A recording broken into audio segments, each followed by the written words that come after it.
As you continue thinking about your essay or your project for this short class, I want to get into an overview of one more important concept, one more important idea, and that is the tendency of human beings to engage in logical fallacies. And the textbook goes into a lot of detail on this. In a short course like this, we don't have time to go into that level of detail. So I would want to talk about what I consider to be the three most significant logical fallacies that all of us, tend to engage in, and just have you begin thinking about whether you might want to address any of these in your essay or your project. So let's talk about these three. First of all, a logical fallacy, as I've written here, is an error in reasoning when the premises for an argument do not support the conclusions that you're drawing.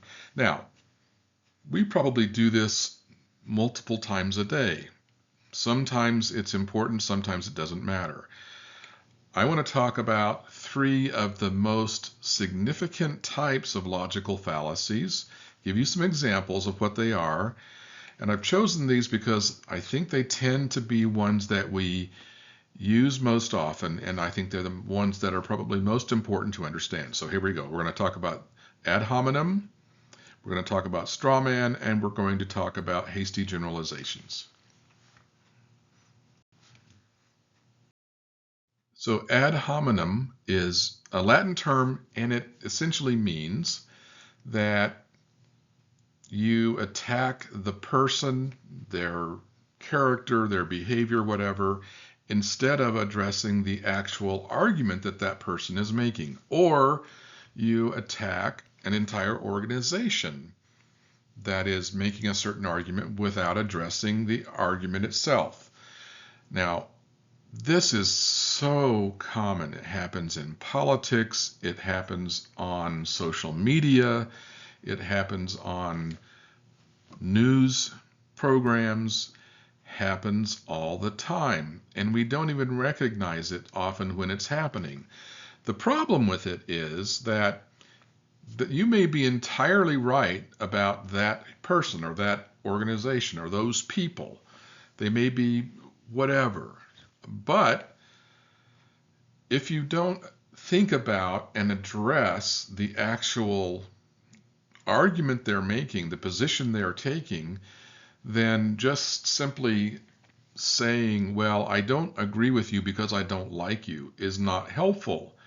And it is not critical thinking, and it will get you in trouble, and it will not move forward the dialogue. So avoid ad hominem attacks on the deliverers of information and focus on the information itself and deciding whether the information is partially accurate, entirely accurate, regardless of who is delivering it.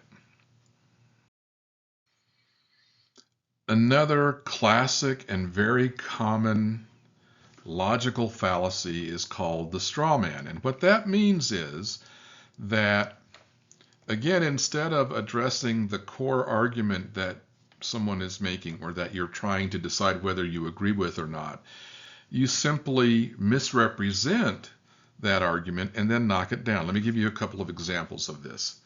So let's say someone is saying, you know, we really need to think about how we create energy so that we can reduce the impact on the climate. So we want to try to address getting rid of greenhouse gases.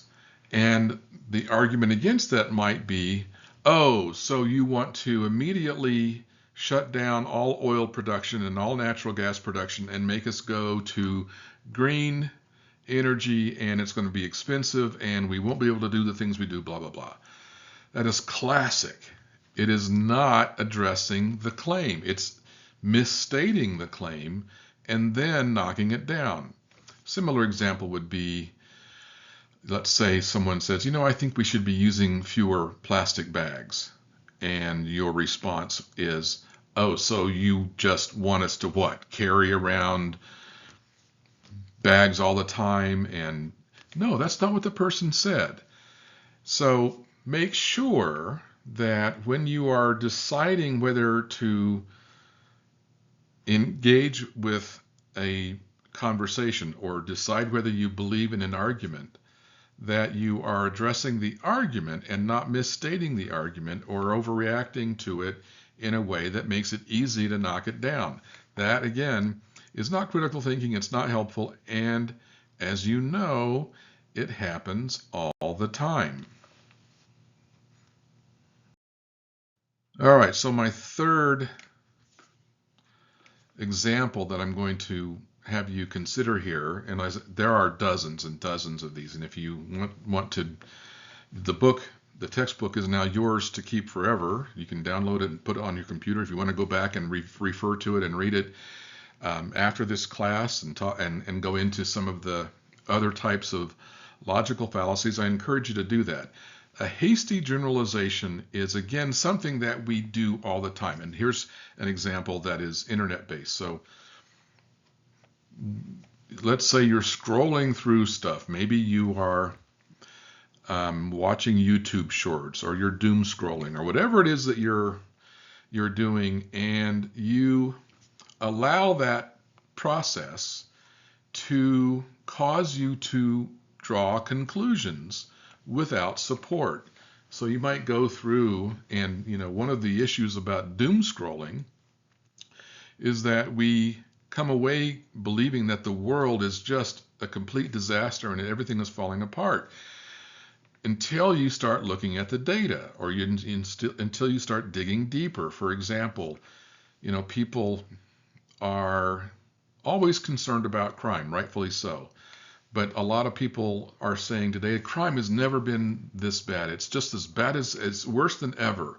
Well, there is real confirmed statistical data that says otherwise. That in fact, crime peaked in the 80s, early 90s, and has been falling ever since.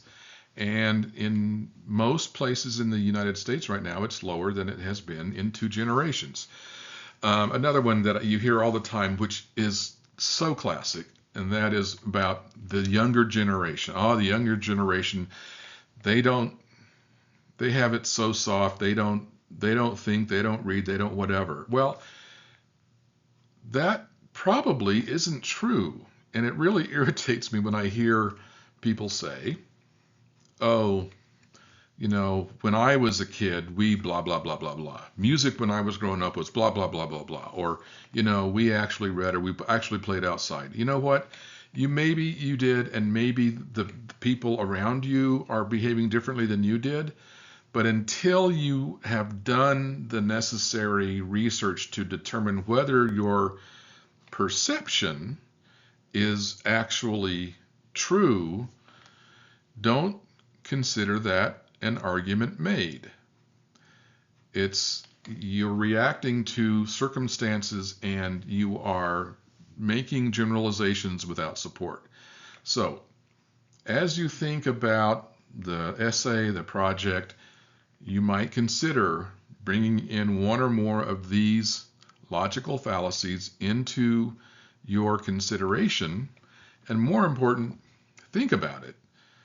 While we're in this class, think about it just when you're out doing stuff, when you're on the internet, whatever it is you're doing, think about, are you engaging in a straw man argument, or are you engaging in a generalization without support? These are very common, they're very harmful, and they are the kind of thing that you can build an entire project or essay around.